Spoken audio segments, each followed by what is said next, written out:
ആരാ ഫോൺ ചെയ്തത്?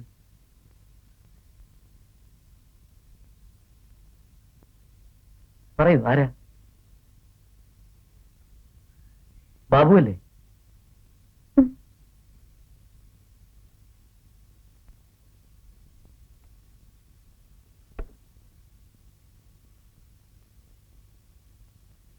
ബാബുവിന് ഫോൺ വരുന്നത് വരെ എന്റെ അമ്പിളി എനിക്കൊരു എത്തും പിടി ഉണ്ടായിരുന്നില്ല. പക്ഷെ ഇപ്പതേ നോക്കി, ഒരു പേടിയില്ല എനിക്ക്. നിനക്ക് എവിടുന്ന് കിട്ടിയത് ഇത്ര ചങ്കൂറ്റം? ദേ ഇവിടുന്ന്, മനസ്സിനുള്ളിലെ സ്നേഹത്തിന്ന്. ഇത് വല്ലതും പറഞ്ഞാൽ മനസ്സിലാകണമെങ്കിലേ നീയോ ആരെങ്കിലും സ്നേഹിച്ചു നോക്കണം, അപ്പോഴറിയാം. അല്ല ശീലേ, തന്നിഷ്ടപ്രകാരം കല്യാണം കഴിച്ചാ ചിലപ്പോ വീട്ടിൽ കയറ്റിയില്ലെങ്കിലോ? അച്ഛൻ ഞങ്ങളെ സ്വീകരിച്ചില്ലെങ്കിൽ വേണ്ട, ഞങ്ങൾ ഇവിടെ വരും. ഞങ്ങൾ കയറി വന്നാൽ നീ നിന്റെ അമ്മയും ഇവിടുന്ന് ഇറക്കി വിടൂ.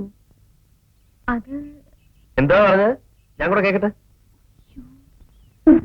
ഇനി അഥവാ അമ്മയെ ഇവള് ഇറക്കി വിട്ടാലും ഞാൻ ഇറക്കി വിടത്തില്ല, പോരെ?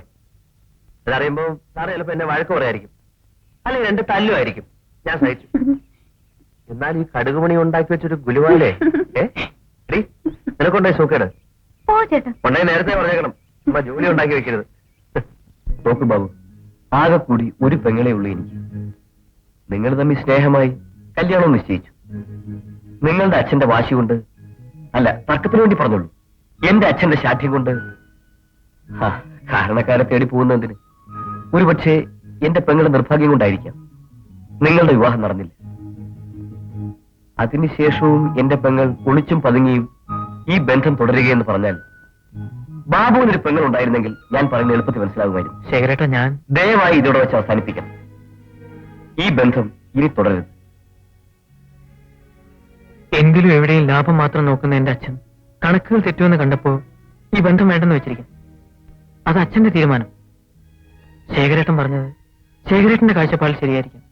പക്ഷേ എനിക്കൊന്നേ അറിയാവൂ, എനിക്ക് ശീലയെ ഇഷ്ടമാണ്. ഇത് ഇവിടെ വെച്ച് അവസാനിപ്പിക്കണമെന്ന് ശേഖരേട്ടൻ പറഞ്ഞുവല്ലോ, അവസാനിപ്പിക്കാം. ഷീല സ്വന്തം മനസ്സോടെ എന്റെ മുഖത്ത് നോക്കി പറയട്ടെ, അവൾക്ക് ഈ ബന്ധം വേണ്ടെന്ന്, ഈ സ്നേഹം മറക്കാമെന്ന്. അത് അവൾ പറയാത്തിടത്തോളം വേറൊന്നിനെ കുറിച്ച് ഞാൻ ബോധമല്ല. ആരെതിർത്താലും എനിക്കൊരു പ്രശ്നമല്ല. ഈ നിമിഷമെങ്കിൽ ഈ നിമിഷം ഷീലയെ വിളിച്ചുകൊണ്ടുവരാൻ ഞാൻ തയ്യാറാണ്. അവളെ വരുമെങ്കിൽ നിങ്ങൾ അവളെ തടയോ ശേഖരേട്ടൻ? ഞാൻ ബാബുവിനെ കണ്ടായിരുന്നു. ആരൊക്കെ എതിർത്താലും ഈ ബന്ധത്തിൽ നിന്ന് പിന്തിരിയുന്ന പ്രശ്നമേ ഇല്ലെന്ന്. ഷീലയുടെ മനസ്സും ഏതാണ്ട് ഇതൊക്കെ തന്നെയാ. ബാബുവിന്റെ അച്ഛന്റെ പ്രവൃത്തികൾക്ക് അല്ല, അതിന്റെ പേരിൽ നമ്മൾ ഇവരെ ശിക്ഷിക്കുന്നത് ശരിയാന്ന് വെച്ചാ? പറയാനുള്ളത് എന്താണെന്ന് വെച്ചാൽ വളച്ചു കിട്ടാതെ പറ. വീട്ടുകാരുടെ തീരുമാനമല്ല ബാബുവിന്റേത്. ബാബുവും ഷീലയും തമ്മിലുള്ള അടുപ്പത്തെ ഒരിക്കൽ മാനിക്കാൻ തയ്യാറായതാണെന്ന്. എങ്കിൽ പിന്നെ നമുക്ക് എന്തുകൊണ്ട് നടത്തിക്കൊടുത്തുകൂടാ? അയാളുടെ വീട്ടുകാർ സഹകരിക്കുന്നില്ലെങ്കിൽ വേണ്ട. സ്വന്തം അച്ഛനെയും വീട്ടുകാരെയും ധിക്കരിച്ച് ബാബു വിവാഹം കഴിക്കാൻ തയ്യാറായി വരുമ്പോ ഞാനത് നടത്തി കൊടുക്കണമെന്ന് അല്ലേ? അതെ. സാധ്യമല്ല മോനെ, സാധ്യമല്ല. അച്ഛൻ നടത്തിക്കൊടുത്തില്ലെങ്കിലും ഒന്നിക്കാനുള്ള ഒരു തീരുമാനമെങ്കിലും അത് അവരുടെ ഇഷ്ടം. നമ്മുടെ ശീലമോള് അച്ഛനെ ധിക്കരിച്ച് ഈ വീട് വിട്ടിറങ്ങിപ്പോയി. അവർക്ക് ഇഷ്ടമുള്ള വിവാഹം കഴിച്ചോട്ടെന്ന്. നിയമത്തിന്റെ മുന്നിൽ അവൾ പ്രായപൂർത്തിയായ ഒരു പെണ്ണാണ്. സ്വന്തം ജീവിതത്തെപ്പറ്റി തീരുമാനമെടുക്കാൻ അവൾക്ക് അവകാശമുണ്ട്. അത് തടയാൻ എനിക്കോ നിനക്കോ അധികാരമില്ല. അത് അവളുടെ ഇഷ്ടമാണ്. അച്ഛന്റെ ഈ കടുപിടുത്തമാണ് എനിക്ക് മനസ്സിലാകാത്തത്. ബാബുവിന്റെ അച്ഛന് വേണ്ടി കള്ളക്കടത്തിന് കൂട്ടുനിൽക്കാൻ അവിഹിതമായി ശുപാർശ ചെയ്യാൻ പറഞ്ഞപ്പോൾ അച്ഛൻ വഴങ്ങിയില്ല. അതെനിക്ക് മനസ്സിലാവും. അച്ഛനോട് എനിക്ക് ബഹുമാനം തോന്നി. പക്ഷെ ഇവിടെ ഇത് ആദർശമല്ല അച്ഛാ, വെറും ദുശാഠ്യമാണ്.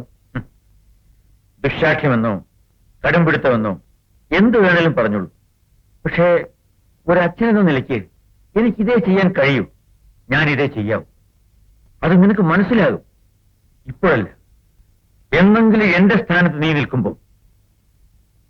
ഇന്ന് ഞാൻ നിൽക്കുന്നിടത്ത് നിന്നോട് ചിന്തിക്കാൻ എനിക്ക് കഴിയും. അച്ഛൻ അനുവദിച്ചില്ലെങ്കിലും ഈ വിവാഹം നടക്കും. വീട്ടുമുറ്റത്തോ അമ്പലനടയിലും അല്ലെങ്കിൽ രജിസ്റ്റർ ഓഫീസിൽ. മനസ്സിലാക്കാൻ കഴിയാത്ത ന്യായീകരണങ്ങളെക്കാൾ എനിക്ക് വലുത് എന്റെ പെണ്ണുടെ മനസ്സാണ്. രജിസ്റ്റർ ഓഫീസിൽ ചിലപ്പോൾ സാക്ഷി ഒപ്പിടുക ഞാനായിരിക്കും. ശരിയെന്ന് മനസ്സ് പറയുന്നതേ ചെയ്യുന്നുള്ളൂ. അച്ഛൻ എന്നെ ശപിക്കരുത്. മോനെ ശേഖരൻകുട്ടി, എന്റെ ശരികൾ അന്ധമായി അനുകരിക്കാനോ അനുസരിക്കാനോ അല്ലല്ലോ നീ ഇത്രയും പഠിച്ചതും വളർന്നതും. മനസ്സെന്ത് പറയുന്നു അതുപോലെ ചെയ്യുക. ആ വഴിക്ക് ഞാൻ കൂടി വരണമെന്ന് ശഠിക്കരുത്. എന്റെ ശരികൾ കാലപ്പഴക്കം കൊണ്ട് മനസ്സിൽ ആഴത്തിൽ ഉറച്ചു. വഴി മാറി നടക്കാൻ ഇനി വയ്യ.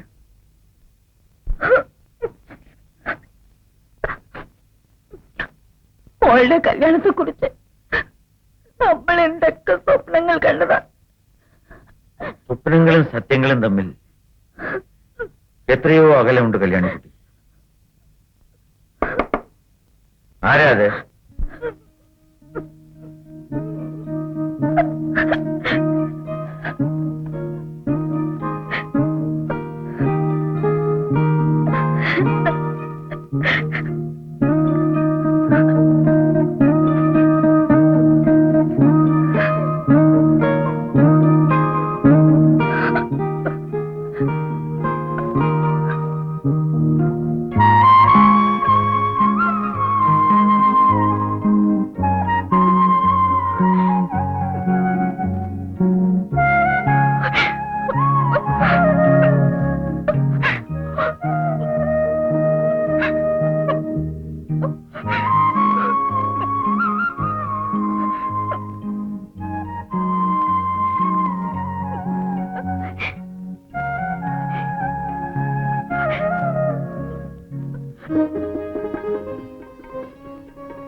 വരട്ടെ. ശരി.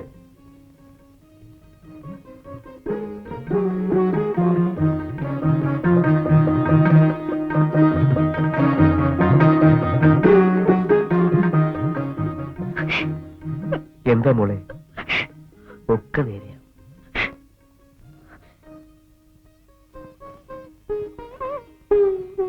പിന്നെ ചുളുവി കാര്യം സാധിച്ചെന്ന് എഴുതി രണ്ടുപേരും രക്ഷപ്പെടാൻ കണ്ട ഒരു ഊണിനുള്ള വക പിന്നെയും കിടക്കും. ഇപ്പൊ വേണ്ട, സാവകാശം മതി. എന്താ മോളെ ഇത് കൊച്ചുകുട്ടികളെ പോലെ? ദൈവം സാറ് മണവാട്ടിയാ, ചിരിക്കാൻ മാത്രമേ പാടുള്ളൂ. ചിരിച്ചേ, ചിരിക്കാൻ. ദേ സമയം പോകുന്നു, നോക്കിക്കാൻ വിളിച്ചോണ്ട് പോകൂ. ഞങ്ങളുടെ ജോലി തീർത്തതുണ്ടല്ലേ ശേര. ഇനി എന്താ വേണ്ടത് വെച്ചാൽ ചെയ്തോ. ചെല്ലു മോളെ, ചെല്ല്.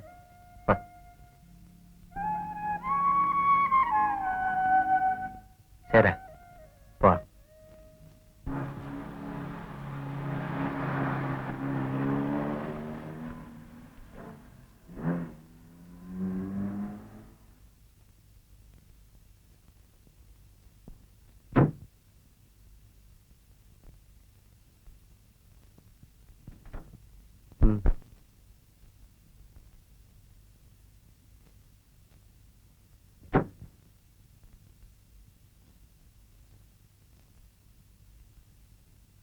അല്ല, ഇതാരാ?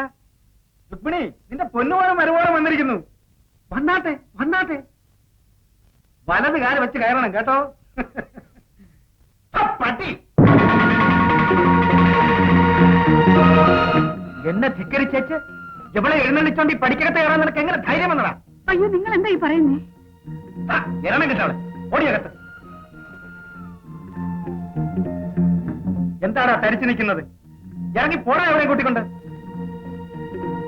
ഇറങ്ങിപ്പോകുന്നോ അതോ അടിച്ചിറങ്ങണം?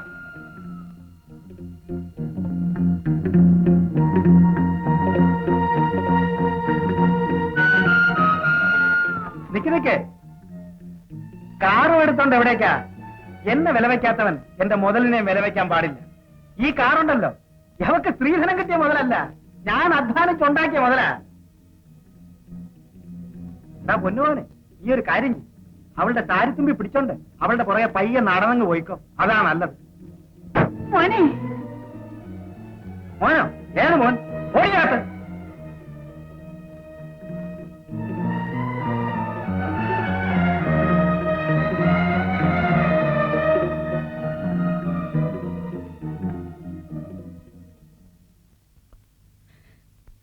ഷീലയും ബാബുവേയും അവന്റെ അച്ഛൻ വീട്ടിൽ കയറ്റിയില്ല. അവരിപ്പോ ഹോട്ടലിൽ മുറിയെടുത്തിരിക്കുക.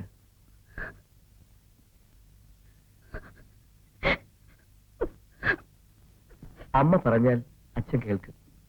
ആരുമില്ലാത്തവരെ പോലെ അവരെ ഉപേക്ഷിക്കരുത്. അവരോട് ക്ഷമിക്കാൻ പറയണം. ഞാൻ ചെന്നവരെ കൂട്ടിക്കൊണ്ടുവരട്ടെ അമ്മേ. അച്ഛന്റെ പ്രകൃതം നിനക്കറിഞ്ഞൂടെ മോനെ. എന്നാലും അവള് നമ്മുടെ ശീലമോളല്ലാണ്ടാവൂ അമ്മേ. കൊച്ചമ്മേ, സാറൊന്നും വരൂ.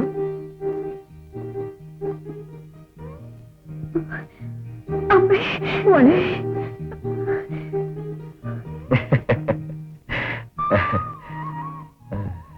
മോനെ, അച്ഛൻ, അമ്മേ, അമ്മേ, ഞങ്ങൾ എന്താ ചെയ്യേണ്ടെന്നറിയാതെ ഹോട്ടലിൽ ഇരിക്കുകയായിരുന്നു. എന്തു വന്നാലും നേരിടാൻ തയ്യാറായിട്ടല്ലേ ഷീലെ നമ്മൾ ഇറങ്ങി തിരിച്ചത്. എന്നിട്ട് ഇങ്ങനെ തുറന്നാലും ധൈര്യമായിട്ടിരിക്കും, എന്തെങ്കിലും വഴി തുറന്നു വരും.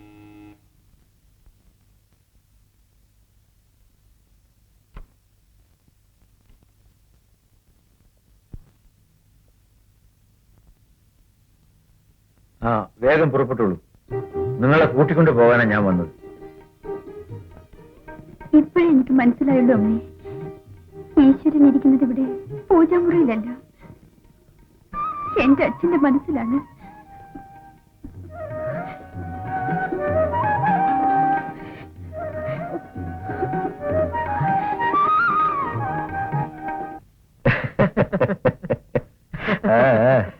വെടുക്കൻ.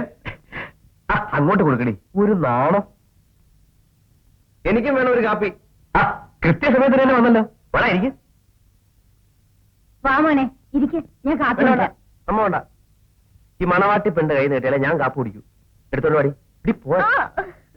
തമാശ കേട്ടോ, ഇവളെന്റെ കൊച്ചു പെങ്ങളാ. എനിക്കറിയാം. എന്താ ബാബു, കല്യാണം കഴിഞ്ഞിട്ട് കൊച്ചു പിള്ളേരെ പോലെ വീട്ടിൽ ചടഞ്ഞു കൂട്ടിയിരുന്ന ബോറല്ലേ? ഒരു ഹണിമൂണൊക്കെ പോണ്ടേ? ഇനിയും സമയമുണ്ടല്ലോ. ആ, എന്താ ബല കയ്യില്? അതോ പറയാം. ആ മണവാട്ടിക്ക് വരട്ടെ.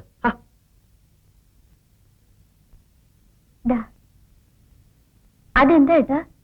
അതെ, രണ്ട് കണ്ണുകളും അടച്ച് ഇരു കരങ്ങളും നീട്ടി ഈ സഹോദരന്റെ എളിയ സമ്മാനം പുഞ്ചിരിയോടെ സ്വീകരിച്ചാലും. ആ, എല്ലാരും ഒന്ന് കൈയടിച്ചേ.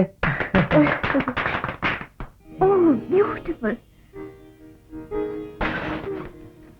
ചേട്ടാ, എന്തായി കാണിക്കുന്നത്? എന്താ മോളെ ഇത്? ആഹാ, ബാലനുണ്ടോ? ബാബു ഇരിക്കും. ഞാൻ കാപ്പി കൊണ്ടുവരാം. ആയിക്കോട്ടെ, ഇരിക്കും ബാബു. അച്ഛാ, ബാലേട്ടൻ തന്ന സമ്മാന. ആഹാ, ബ്യൂട്ടിഫുൾ. ബാല, ശമ്പളം വാങ്ങിക്കാൻ തുടങ്ങിയിട്ടല്ലേ ഉള്ളൂ, അതിനു മുമ്പ് വേണോ ഈ ആഡംബരമൊക്കെ? അവന്റെ ഒരു സന്തോഷത്തിന് വാങ്ങിച്ചു കൊടുത്തല്ലേ അച്ഛാ? നമ്മുടെ വീട്ടില് ആദ്യമായിട്ട് നടക്കുന്ന കല്യാണമല്ലേ, ഇതിൽ കൂടുതലൊക്കെ ചെയ്യണമെന്നുണ്ടായിരുന്നു.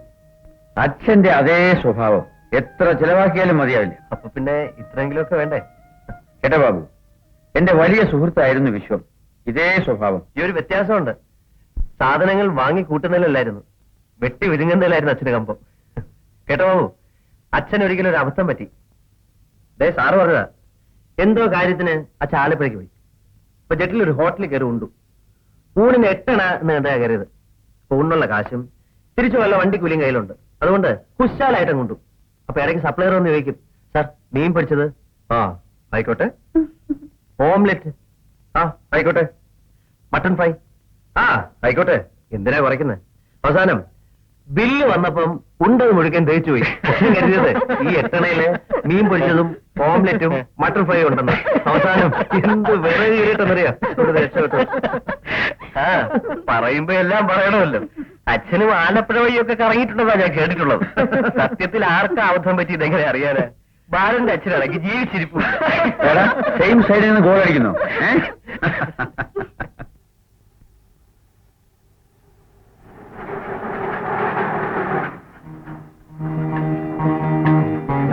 എത്രയായി? 5 രൂപ.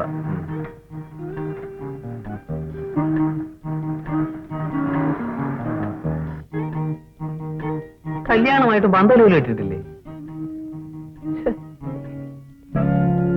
സന്തോഷമായി. സോമു വന്നല്ലോ. ദേ, സോമു വന്നിട്ടുണ്ട്. വാ മോനെ. അല്ലമ്മ, ഞാൻ അറിയാൻ വയ്യാഞ്ഞിട്ട് ചോദിക്കുക. ഈ വീട്ടിൽ ആദ്യമായിട്ട് നടക്കുന്ന ഒരു കല്യാണമല്ലേ, അതും ആകപ്പാടെയുള്ള ഒരു പെങ്ങളുടെ. എന്നിട്ട് എന്താ ആർക്കും ഒരു ഉത്തരവാദിത്വം ഇല്ലാത്തത്? അതാണ് എനിക്ക് മനസ്സിലാകാത്തത്. ഞാനാണെങ്കിൽ എന്റെ കൂട്ടുകാരത്തെല്ലാം വീമ്പിളക്കിട്ട് വന്നിരിക്കുക, ഇതൊരു ഉത്സവം പേര് കൊണ്ടാടുന്നു. എന്നിട്ട് എന്താ ഇവിടെ കാണുന്നത്?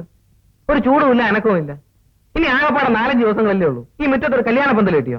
ആർക്കെങ്കിലും ക്ഷണക്കത്ത് കൊടുത്തോ? അച്ഛനാണെങ്കിൽ പിന്നെ കോടതിയും നിസ്താരവും പഴംപുരാണങ്ങളും ഒക്കെ ഉള്ളൂ. ആ, ശേഖരേട്ടനോ പല പോലെ വളർന്നു നിൽക്കുകയല്ലേ. എല്ലാ കാര്യങ്ങളും ഞാൻ തന്നെ ചെയ്യണമെന്ന് വെച്ചാ അല്ല, എനിക്കൊന്നും അറിയാൻ വയ്യാഞ്ഞിട്ടല്ല. അമ്മേ, അമ്മ ഒന്നും കൊണ്ട് വിഷമിക്കണ്ട. ചില്ലറ തന്നാ മതി. ഈ കല്യാണം സോമൻ പൊടി പിടിച്ച് കാണിച്ചു തരാം. അത് വേറെ. എല്ലാ കാര്യങ്ങളും അച്ഛൻ ശേഖരേട്ടനെ ഏൽപ്പിക്കത്തുള്ളൂ. എന്നെ വിശ്വാസമില്ല. പണ്ടങ്ങാണ്ട് ഒരു മോഷണം നടത്തിയിട്ടുണ്ടെന്ന് വെച്ച്. അത് തന്നെ അനുഭവിക്കട്ടെ. സോമേട്ടാ, അമ്പലക്കൊന്നും വേണ്ട സോമു. ഇവര് നമ്മളെ കയറി അങ്ങ് ഓവർടേക്ക് ചെയ്തു.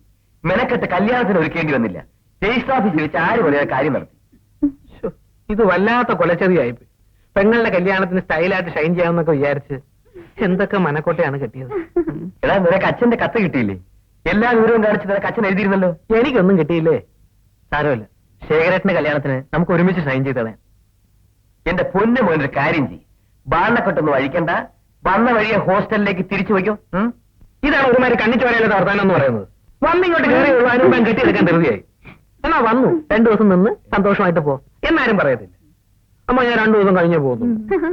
അമ്മ ഞങ്ങൾ അമ്പലത്തിൽ പോയി ചേരും. വരട്ടെ. എടീ, മിണ്ടാപ്പൂച്ച കലവടക്കൊന്നും പറഞ്ഞു കേട്ടിട്ടേ ഉള്ളൂ. വാ വാ മോമനെ.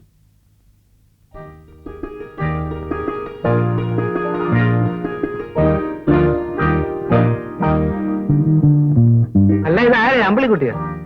അമ്മ തന്നയച്ചതാ. മണവാളിന് വേണ്ടി പ്രത്യേകം ഉണ്ടാക്കിയതാ. ബ്യൂട്ടിഫുൾ. സോമേട്ടൻ എപ്പോ വന്നു? ഞാൻ ഇപ്പൊ വന്നെങ്കിൽ ലാൻഡ് ചെയ്തേ ഉള്ളൂ. അകത്തോട്ട് പോലും വിടുന്നില്ല. പറഞ്ഞു കേൾക്കാൻ അതിർത്തി. അമ്പിളിക്കുട്ടി കയറി അങ്ങ് വളർന്നു പോയി അല്ലേ അമ്മേ? സോമേട്ടൻ കോളേജിൽ പോകുന്നുണ്ടെങ്കിലും ബുദ്ധി വളർന്നിട്ടില്ല. ആകപ്പാടെ വളർന്നെന്ന് പറയാൻ ഈ നാവും വയറും മാത്രമേ ഉള്ളൂ. അമ്പിളിക്കുട്ടി ആഗ്രഹിക്കുക.